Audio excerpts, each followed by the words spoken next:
ترکیہ کے صدر رجب طیب اردوان نے ایرانی صدر کو خبردار کیا ہے کہ امن عمل کو سبوتاژ کرنے کی کوشش کرنے والے عناصر پر کڑی نظر رکھی جائے۔ ترک صدر نے صدر مسعود پزشکیان سے ٹیلی فون پر رابطہ کیا۔ بات چیت کے دوران صدر اردوان نے پائیدار امن و استحکام کی ضرورت پر زور دیا۔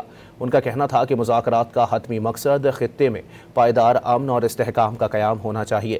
انہوں نے کہا کہ امن کے اس عمل کو نقصان پہنچانے کی خواہش رکھنے والوں کو کوئی بھی ایسا موقع نہیں دیا جانا چاہیے جس سے مذاکرات میں رکاوٹ پیدا ہو۔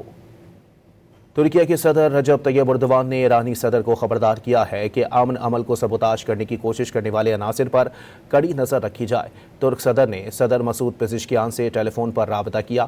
بات چیت کے دوران صدر اردوان نے پائیدار امن و استحکام کی ضرورت پر زور دیا۔ ان کا کہنا تھا کہ مذاکرات کا حتمی مقصد خطے میں پائیدار امن اور استحکام کا قیام ہونا چاہیے۔ انہوں نے کہا کہ امن کے اس عمل کو نقصان پہنچانے کی خواہش رکھنے والوں کو کوئی بھی ایسا موقع نہیں دیا جانا چاہیے جس سے مذاکرات میں رکاوٹ پیدا ہو۔